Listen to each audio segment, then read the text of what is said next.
आम सागर अच्छा स्तंभकार तथा राजनेता सहित सीधा सड़क कथा हाँ जोगेन्द्र सहित कि उद्देश्य केमती रही केमी चली लोकों सहित आलोचना।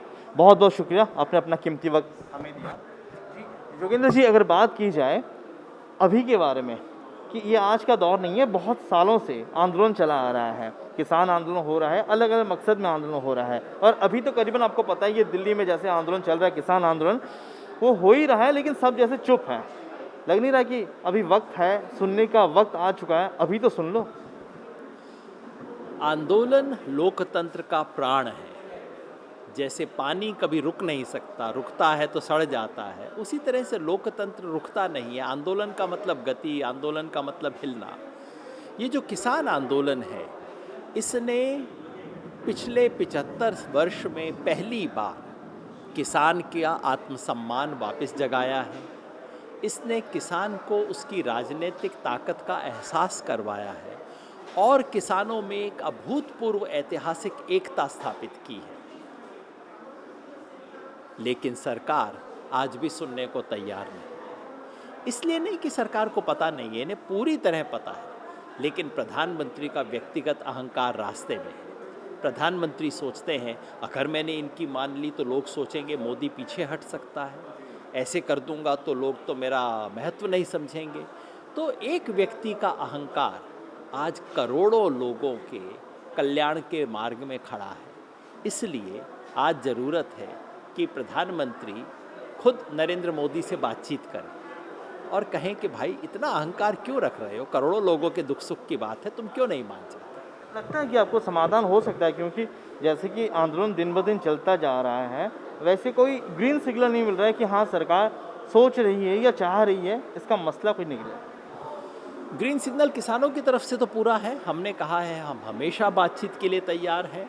प्रधानमंत्री बीच बीच में डायलॉग दे देते हैं, दरवाजे खुले हैं। हम कहते हैं अच्छा बता दीजिए किस दिन, किस तारीख को, किस जगह पे, हम ज़रूर आ जाएंगे। वहाँ वो कभी होता नहीं है।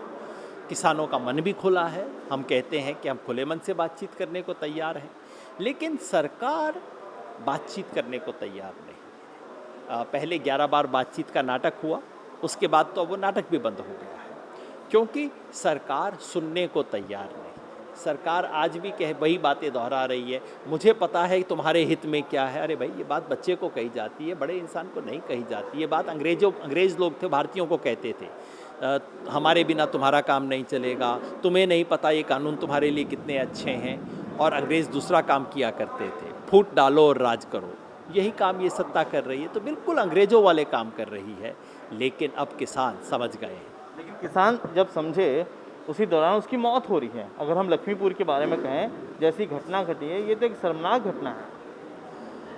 कल जो लखीमपुर खीरी में हुआ वो एक तरह से प्रतीक है इस देश में किसानों के साथ क्या हो रहा है। किसानों को रौंद दिया गया। अब तक हम कह रहे थे किसानों को रौंदा जा रहा है, उनकी ज़मीन छीनी जा रही है, फसल का दाम नहीं मिल रहा। अब तो इन्होंने फिजिकली रौंदना शुरू कर दिया किसानों को। कल लखीमपुर खीरी में जो हुआ और उसके बाद आज तक जो हो रहा है, किसान रौंदा जा रहा है, लोकतंत्र रौंदा जा रहा है, संविधान रौंदा जा रहा है।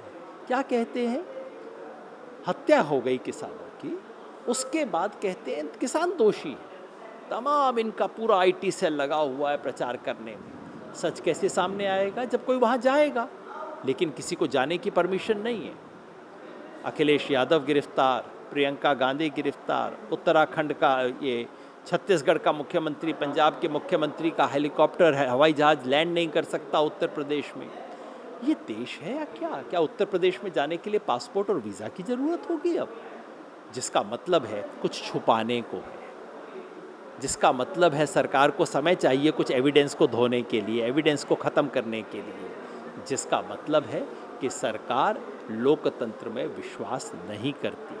और मुझे विश्वास है कि इस घटना से अब आंदोलन और ज़्यादा तीव्र होगा, आंदोलन और तेज़ी से फैलेगा, और अब इस सत्ता की अंत समय नज़दीक आ गया है। अगर हम उड़ीसा के बारे में बात करें, बहुत सालों से यहाँ नवीन जी हैं, बहुत समर्थन भी मिल रहा है और पीछे से विरोध भी हो रहा है, लेकिन लोग तो वोट दे रहे हैं नवीन जी को, वो जीत भी रहे हैं। अब वोट के बारे में बात करें तो वो किसान ही वोट दे रहे हैं, और हर वक्त किसान कहता है कि हमें सुविधा मिलती है, और अगर जो विरोध में हैं वो बोलते हैं कि सरकार दे नहीं रही है। आपने किस नज़रिए से देखा है इस सरकार को और यहाँ के कृषि को? मैं उड़ीसा का एक्सपर्ट नहीं हूँ और उड़ीसा के साथी इस पे बोलें वो कहीं बेहतर होगा बजाय कि मैं बोलूँ। लेकिन एक बात मैं कहना चाहता हूँ, वोट दुनिया में हर चीज़ का पैमाना नहीं हो सकता। और अगर यही है कि भाई हम 5 साल बाद चुनाव जीत आते हैं, इसका मतलब है कि पहले 50 साल में इस देश में कुछ भी बुरा हुआ ही नहीं था। हर बार कांग्रेस चुनाव जीतती थी, फेयर तरीके से जीतती थी। तो आज जो बीजेपी वाले कहते हैं कि हम चुनाव जीतते हैं या बीजेडी वाले कहते हैं कि हम चुनाव जीतते हैं, मैं इनसे पूछता हूँ फिर आप कांग्रेस के ज़माने में आंदोलन क्यों करते थे, शिकायत क्यों करते थे? तब तो सब कुछ अच्छा था, वो भी चुनाव जीत रहे थे। लोकतंत्र में चुनाव अनिवार्य है, लेकिन चुनाव एकमात्र चीज़ नहीं है। क्या आज उड़ीसा का किसान संपन्न है? क्या आज उड़ीसा के किसान को न्यूनतम समर्थन मूल्य भारत सरकार का है वो धान के अलावा बाकी फसलों में मिल रहा है? क्या आज उड़ीसा के किसान की फसल बर्बाद हो जाए तो उसको जो मुआवजा मिलना चाहिए वो मिल रहा है? क्या आज उड़ीसा के किसान की आय देश की आय से बेहतर है? सवाल है नहीं। और अगर नहीं तो इसका मतलब है बहुत कुछ करना बाकी है।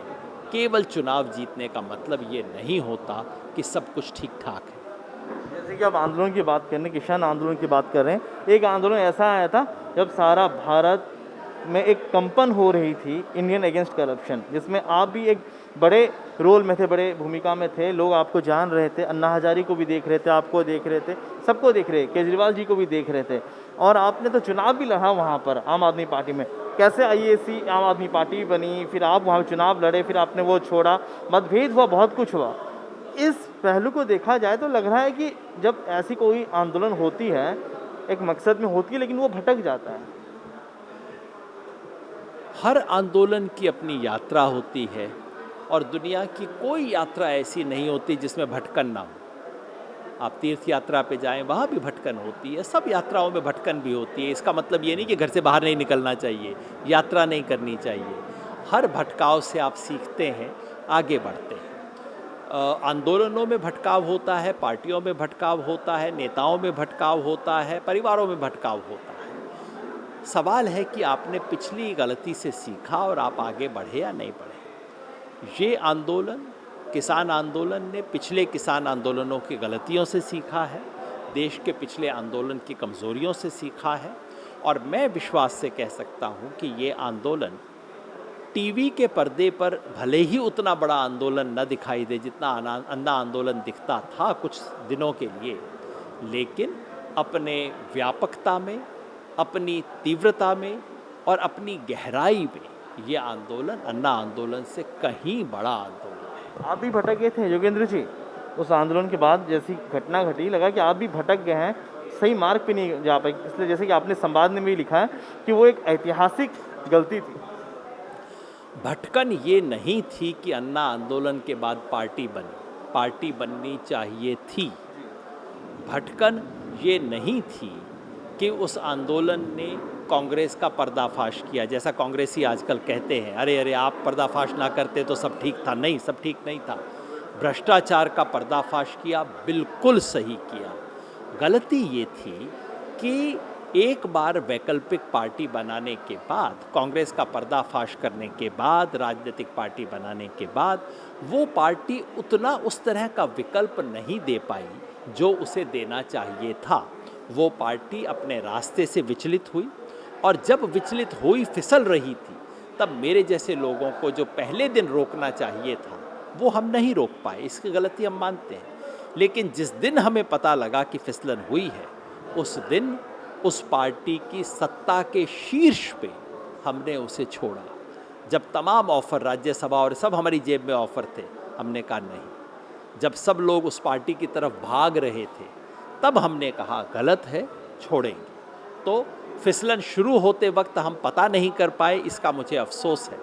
लेकिन फिसलन आँख से देखते ही हमने उसके विरुद्ध स्वयं बोला, दुनिया को अलर्ट किया और कुर्सी को लात मार के बाहर आए, इसका मुझे गर्व है। जोगिंद्र, मेरा आखिरी सवाल, अब जो लोग वोट देना जाते हैं, वो मतदान करते हैं, उस भी एक दिमाग में चलता है हम किसको वोट दें।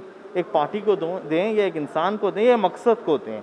अगर आप विकल्प की बात कर रहे हैं, अभी दुनिया में वैसा विकल्प है, भारत में, उड़ीसा में, अलग अलग प्रांत में विकल्प मिल रहा है जो वोटर वोट देने जा रहे हैं। आज यही इस देश की सबसे बड़ी ट्रेजेडी है कि जो कुर्सी पे बैठे हैं उससे जनता का मोह टूट रहा है। ख़ास तौर पे केंद्र में जो सरकार है, मैं उड़ीसा की स्थिति इतनी जानता नहीं हूँ, लेकिन जो केंद्र में सरकार है उससे जनता का मोह भंग शुरू हो चुका है। जनता ने डिमोनेटाइजेशन देखा, किसी तरह से उसको गले के नीचे उतार लिया। उसके बाद जो पिछले 1.5 साल से देखा है, पेंडेमिक, लाखों मौतें, अब ये जो पूरे देश की संपत्ति को बेचने का काम हो रहा है, बेरोजगारी जो बढ़ रही है, जनता बेहद परेशान है, लेकिन उसे विकल्प नहीं दिख रहा। इसलिए एक विकल्प का निर्माण आज के भारत की सबसे बड़ी राजनीतिक चुनौती है। क्योंकि लोग मोदी की तरफ देखते हैं, मज़ा नहीं आता, फिर विपक्ष की तरफ देखते हैं, घबरा के दोबारा मोदी की तरफ देखते हैं कि नहीं, इस आदमी में कुछ अच्छा बचा होगा। जब तक विपक्ष के पास एक संदेश नहीं है, संदेश वाहक नहीं है, एक नया मैसेज हो, मैसेज और मैसेंजर हो, वो होने पर ही विपक्ष एक विकल्प दे सकता है। और उस विकल्प का निर्माण करना आज सबकी चुनौती है। ये बात कहता हूँ मैं यहाँ लोहिया अकादमी के उस हॉल में जहाँ किशन पटनायक ने अपनी अंतिम सांस ली थी। उनके अंतिम यात्रा यहाँ से शुरू हुई थी और किशन जी ने जीवन भर यही मैसेज दिया, विकल्पहीन नहीं है दुनिया, विकल्प हैं, हमें खोजने की ज़रूरत है, खड़ा करने की ज़रूरत है। बहुत बहुत शुक्रिया हमसे बात करने के लिए और अपने दिल की बात कहने के लिए बहुत बहुत शुक्रिया। आम सहित थे जोगेन्द्र यादव। स्पष्ट भाव में कहते हैं विकल्पर आवश्यकता अच्छी, विकल्पर बाहकर आवश्यकता रही। जदि विकल्प मिल लोक निश्चय निज मन मुताबक नेता पाइपर, चिंताधारा पाइपर। Bhubaneswar video journalist Vani Nandan Anuj Das, Kanak news.